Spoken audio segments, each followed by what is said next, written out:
नमस्कार दोस्तों, स्वागत है भौकाली ऑनलाइन क्लासेस में। बच्चों, ये हमारा चैनल भौकाली ऑनलाइन क्लासेस है।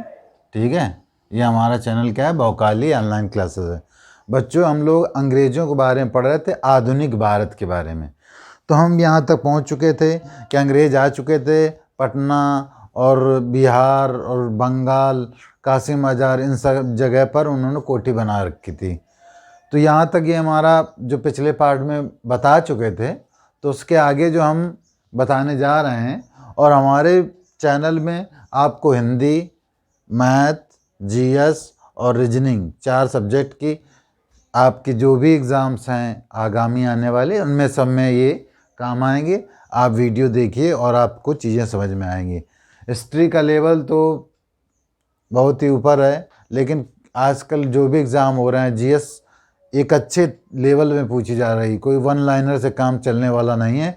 तो ये अगर हमारे वीडियो देख रहे हैं तो आपकी जीएस नहीं छूटेगी। ठीक है, तो आप देखिए, जीएस में हम अंग्रेज़ों के बारे में पढ़ रहे थे। अब बच्चों क्या हो गया, जब पहले तो प्रस्ताव मिल चुका था, एक कंपनी आई अंग्रेज़ों को, उसको 15 साल के लिए जो है ब्रिटेन की महारानी ने एक पत्र दे दिया था कि आप 15 साल तक कर सकते हो। लेकिन समय बीतता गया, उसके बाद जो दूसरी कंपनियां थीं वो भी प्रस्ताव करने लगीं कि हमको भी मौका दिया जाए, हम भी व्यापार करेंगे जाके। तो अब जो ये मेन कंपनी आई थी, इसके साथ टेंशन थी। उस समय तो कोई बात नहीं, लेकिन जो कंपनियां आईं तो फिर वो भी कहती हैं कि नहीं, हम भी करेंगे, हम भी करेंगे। इस तरह से कंपनियां जो है व्यापार करने के लिए पहले न्यू इंडिया का न्यू जो है एक कंपनी, न्यू कंपनी बनी, और दूसरी कंपनी भी 2-3 आई, उनके बारे में पढ़ेंगे। और बाद में वो जो मिल जाती हैं, फिर बाद में मिल जाती है 1708 में, और फिर एक कंपनी बन के खड़ी हो जाती है। इस तरह से अंग्रेज़ों की वो जो कंपनी होती है उसी का फिर आगे चलती रहती है। और फिर जाकर 1833 में भी उसका नाम चेंज हो जाता है और कुछ भी नहीं होता है। तो इसमें हम बताएंगे किस तरह से जो है कंपनियां छोटी छोटी जो इंग्लैंड में बनी वो एक साथ मिली, और फिर कैसे उन्होंने अपना शासन आगे किया, अपना व्यापार कैसे आगे बढ़ाया। तो बात यहाँ पर ये थी। और उसके बाद किस तरह से बंगाल में अंग्रेज़ों ने अपना पूरा आधिपत्य स्थापित किया, और किस तरह से धीरे धीरे करके पूरा ग्रहण करते चले जा रहे हैं और अपनी राजधानी बना डाली। और इस तरह से किस तरह से अंग्रेज़ पूरा, इस वीडियो में हम ये बता देंगे पूरा कि किस तरह से अंग्रेज़ों ने अधिग्रहण किया। ठीक है, तो आप अगर अच्छा लगे तो लाइक ज़रूर करना। ठीक है, तो अंग्रेज़ बच्चों 1694 ईस्वी आते आते 1694 में एक प्रस्ताव आया। ये प्रस्ताव कौन लाया था? हाउस ऑफ कॉमन लाया था। अंग्रेज़ मतलब वहाँ से ब्रिटेन में ये प्रस्ताव आया हाउस ऑफ कॉमन्स की तरफ 1694 में। ठीक है, क्योंकि तब तक एक नई कंपनी बन चुकी थी 1688 में, न्यू कंपनी। ठीक है, न्यू कंपनी एक 1688 में बन चुकी थी। अंग्रेज़ों की ये भी कंपनी थी। ठीक है, फिर जो प्रस्ताव आया था, तो क्या हुआ कि इस प्रस्ताव के तहत 1698 ईस्वी में 2 कंपनियां बनी। एक पहली कंपनी कौन थी? जर्नल सोसाइटी कंपनी बनी, ये अंग्रेज़ों कंपनी थी।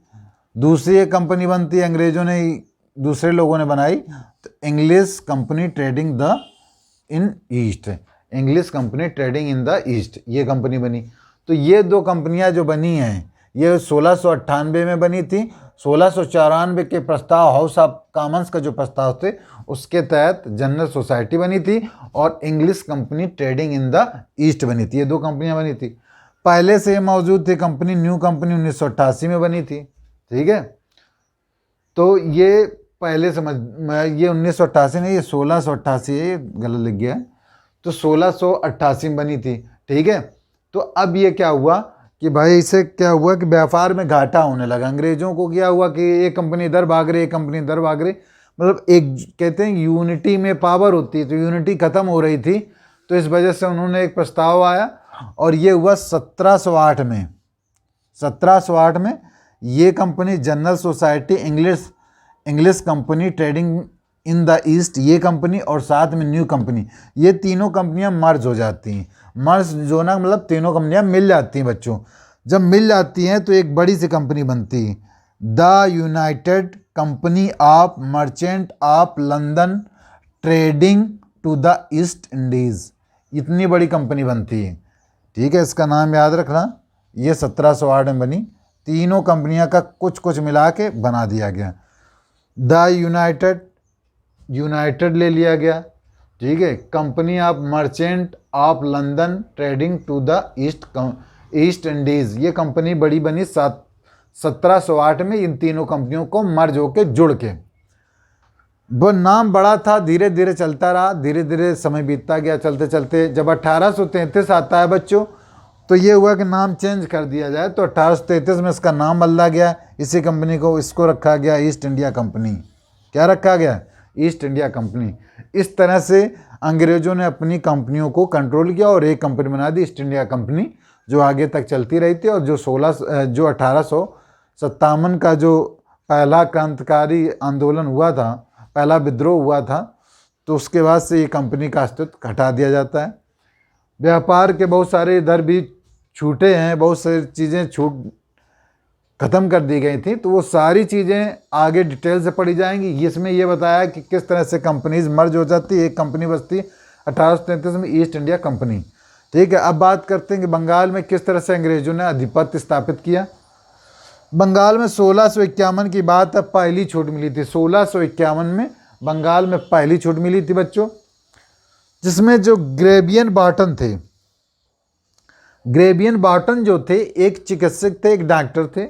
इन्होंने जो है वो समय के जो नवाब थे उनकी जो है बहुत ज़्यादा सेवा करते थे, उनकी बीमारी को ठीक कर दिया था। इस वजह से उनको एक कंपनी का लाइसेंस प्राप्त हो गया था, अंग्रेजी कंपनी का, ठीक है। फिर उसके बाद जो है 3000 रुपये देकर कंपनी को, जो कंपनी का लाइसेंस प्राप्त हुआ था ग्रेबियन बॉटन को, तो 3000 रुपये दे के कंपनी को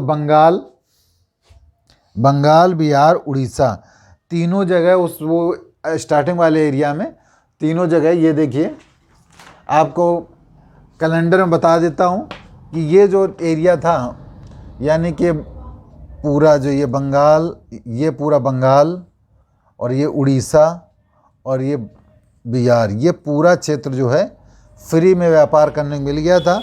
बंगाल, बिहार, उड़ीसा, ठीक है बच्चों, ये पूरा फ्री में। उस समय ये भी पार्ट आ जाता था, लेकिन ये इतना जो है फ्री में 3000 रुपये दे के मिल गया था। तो उसके बाद फिर एक नया शासक बनता है, नवाब बनता है शाइस्ता खां। शाइस्ता खां ने और आराम कर दिया। 1672 में शाइस्ता खां ने एक फरमान जारी किया, क्योंकि इसने फरमान 1672 में जारी करके कहा कि ऐसा है, तुम सब लोग बिना कर मुक्त कर दिया, फरमान जारी करके कर मुक्त कर दिया, आप कर ही नहीं देना है, ठीक है। अब बात चलती है 1680 की बात है। 1680 में क्या होता है, एक फरमान देते हैं, कौन देते हैं? उस समय के मुगल बादशाह औरंगजेब। औरंगजेब कहाँ होते हैं? दिल्ली में। दिल्ली कहाँ है? ये देखो दिल्ली है, ठीक है, ये उत्तर प्रदेश, यहाँ पर ये दिल्ली है, बिल्कुल छोटा सा दिया, ये दिल्ली है, ठीक है, ये दिल्ली है। अब यहाँ से फरमान गया 1680 में। 1680 में ये फरमान जाता है, और उसमें फरमान में ये होता है कि ऐसा है, औरंगजेब ने कहा कि जो चुंगी का कर लिया जाता है उसमें कंपनियों के लोग जो होते हैं, कर्मचारी होते हैं, उनको परेशान ना किया जाए। और उसके बदले में उन्होंने लिया क्या? 2% चुंगी कर ले लिया, जितना भी होगा माल उसका 2% चुंगी कर, और 1.5% जजिया कर लिया गया। जजिया कर जानते हो, जो गैर मुसलमान से लिया जाने वाला कर होता था, तो ये इतना लेते थे। चलता रहता, अंग्रेज़ों के भाव खराब हो गए। 1686 आते आते अंग्रेज़ों ने हुगली को लूट लिया। 1686 आते आते बच्चों अंग्रेज़ों ने क्या किया? हुगली को लूट लिया। इसमें औरंगजेब को गुस्सा आया, और औरंगजेब उस समय थोड़ा शक्तिशाली शासक था, और उसने अंग्रेज़ों को परास्त कर दिया और मारकर भगा दिया, और हुगली पर अपना अधिकार कर लिया पुनः, ठीक है। तो औरंगजेब ने हुगली जीत ली। उसके बाद समय बीतता है तो जॉब चारनाक होते हैं एक, अगस्त 1690 में, अगस्त 1690 की बात है। सूतानाती जगह पड़ती है, सूतानाती में एक कोठी बनाते हैं। कोलकाता के पास ही है, बंगाल में पड़ता। सूतानाती में कोठी बनाते हैं।